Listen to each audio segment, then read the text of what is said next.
Renascimento do ladrão que percorreu o mundo. Capítulo 365 Joia de armazenamento de mana. O Coliseu Nilan, um grande anfiteatro construído em pedra branca, estava situado a meio caminho de uma montanha. Foi construído no ano de 921 durante a era da governança compartilhada e assim caracterizou o estilo arquitetônico daquele período. Isso era representado nas delicadas esculturas que cobriam as paredes. Ele tinha mais de 30 metros de altura com mais de várias dúzias de camadas, algumas partes tendo entrado em colapso devido à passagem do tempo. O interior lembrava um labirinto, com várias salas e corredores conectados. No centro havia uma grande arena flanqueada em ambos os lados por arquibancadas que podiam acomodar até 50.000 pessoas. Este era um lugar onde os ricos desperdiçam seu dinheiro. O Coliseu frequentemente abrigava shows de gladiadores, ganhando a maior parte de sua receita dos clientes que apostam nas lutas. O Coliseu Nilan foi tomado por um grupo de ladrões da facção do mal, que tinham que ser derrotados para que tudo voltasse ao normal. Seu líder era um Lorde Variante de nível 70, uma existência que no mínimo requer uma equipe de expedição massiva de jogadores de nível 70 para lidar com eles. Até lá, esse lugar ficaria sob seu controle. Haviam ladrões vestidos de preto patrulhando a praça pública à frente. Seus olhos brilhavam com um vermelho sinistro enquanto esporadicamente apareciam e sumiam furtivamente. Esses ladrões pareciam difíceis de lidar. Inimigos que ficavam invisíveis eram sempre problemáticos. Niyan ativou o Eye of Truth. Analisando os arredores, ele descobriu uma silhueta fraca. De repente, ele sentiu um calor estranho fluindo por suas pupilas enquanto seus olhos brilhavam brevemente com uma luz vermelha penetrante. Quem o visse naquele momento se surpreenderia uma vez que as pupilas de Niyan ficaram vermelhas de sangue. Niyan percebeu que tudo estava muito mais claro. Ele conseguia distinguir os mínimos detalhes de objetos próximos, enquanto os distantes não mais pareciam tão nebulosos. Outras 18 silhuetas apareceram à vista. Dos 20 ladrões que estavam escondidos nas proximidades, nenhum deles conseguiu escapar da sua visão. Descobriu-se que o ladrão que viu anteriormente era apenas um entre muitos. Niyan provavelmente teria acabado em combate se tivesse avançado agora. Esses ladrões da facção do mal eram monstros de nível 70. Não teria a menor chance contra eles. Felizmente, Eye of Truth tinha subido de nível. O Eye of Truth não poderia ser melhorado apenas com o uso frequente. Exigia ativamente descobrir oponentes dentro e fora de combate.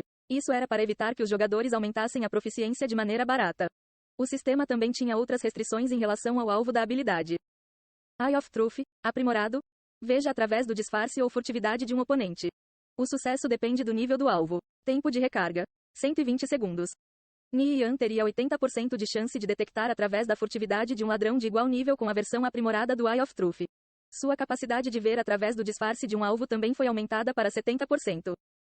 A eficácia do Eye of Truth aumentou muito após subir de nível, mas ainda havia uma grande chance de fracasso contra alvos de alto nível. Niyan esteve sempre preocupado com a eficácia do Eye of Truth e suas preces foram finalmente atendidas. Niyan adivinhou que os ladrões que atualmente via com a versão melhorada do Eye of Truth provavelmente não eram todos os que haviam ali. Ainda poderiam haver mais que escaparam de sua detecção. Eu preciso confiar nos meus outros sentidos também, não apenas na minha visão. Niyan ficou invisível e aproximou-se do Coliseu.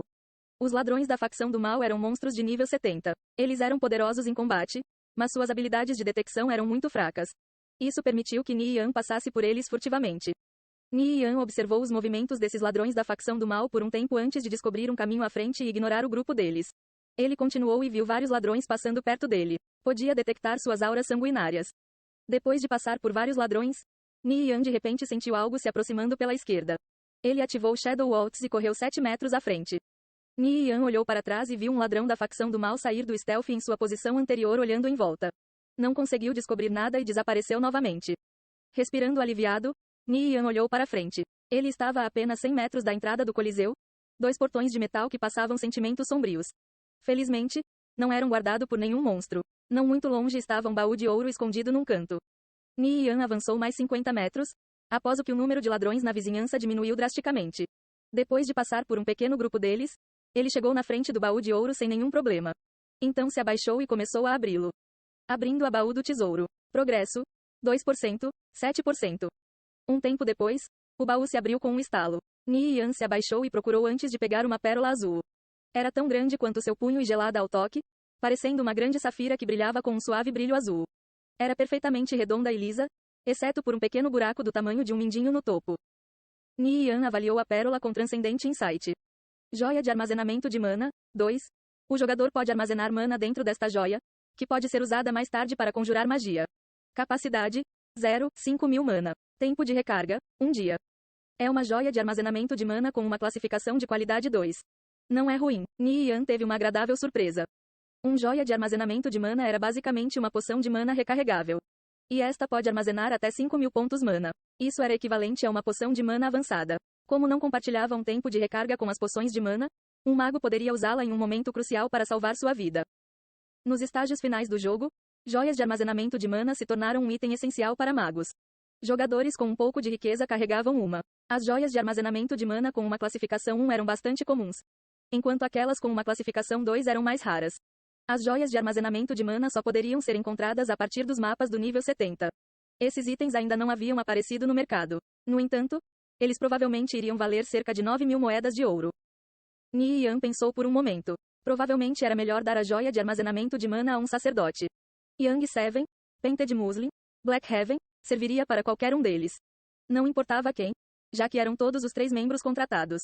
Ele daria a joia de armazenamento de mana para eles e os deixar decidir por eles mesmos. Esses 3 jogadores já haviam se tornado os principais sacerdotes das Kickers United. Ninguém mais conseguia alcançá-los. Não era surpresa, uma vez que eram arcebispos na linha do tempo anterior.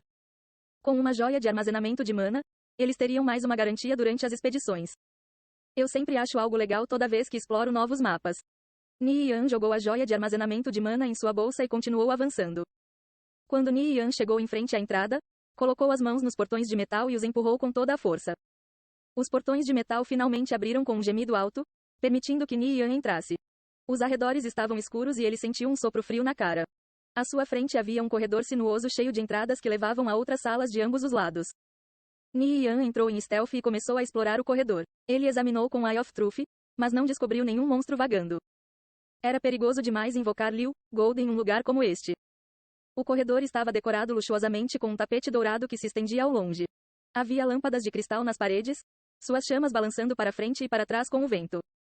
Todas as portas que estavam conectadas ao corredor estavam bem fechadas. Ni Yan se aproximou de uma delas e hesitou por um momento antes de abri-la. De repente, uma luz fria brilhou diante de Ni Yan como um punhal apontado para seu rosto. Ni Yan apressadamente ativou Gale Step para evitar o ataque e recuou vários passos para trás. Uma figura encapuzada surgiu na frente dele. Era um ladrão da facção do mal. Ele empunhava uma adaga afiada na mão e havia uma substância na lâmina que tremeluzia com uma luz verde. O coração de Ni Yan tremeu. A adaga estava coberta de veneno. Transcendente Insight. Ladrão da escuridão, Elite, nível 70. Vida, 13.000. Criaturas humanoides geralmente tinham barras de vida pequenas. No entanto, eles eram um dos tipos de monstros mais difíceis de lidar. Criaturas humanoides Elite geralmente possuíam inteligência rudimentar, tornando-as muito mais perigosas que as elites comuns. O ladrão da escuridão atacou Ni Yan de frente com um concussive blow. Ni Yan evitou o ataque revidando com um Vital Strike, cortando o pescoço do ladrão da escuridão enquanto passava por ele e em seguida fugiu. Ni Yan não estava confiante de que poderia matar o ladrão da escuridão, mesmo se usasse todas as suas habilidades. E ficar sem nenhuma habilidade o deixaria extremamente vulnerável. Quando o ladrão da escuridão foi atingido pelo Vital Strike, um valor de dano de mais de 300 flutuou acima de sua cabeça, seguido por uma sequência de valores de dano de veneno e hemorragia que variavam de 100 a 200. Ni Yan chutou o ladrão da escuridão pelo corredor, lentamente diminuindo sua vida com danos de veneno e hemorragia. Em pouco tempo, a vida do ladrão da escuridão caiu para 2.000.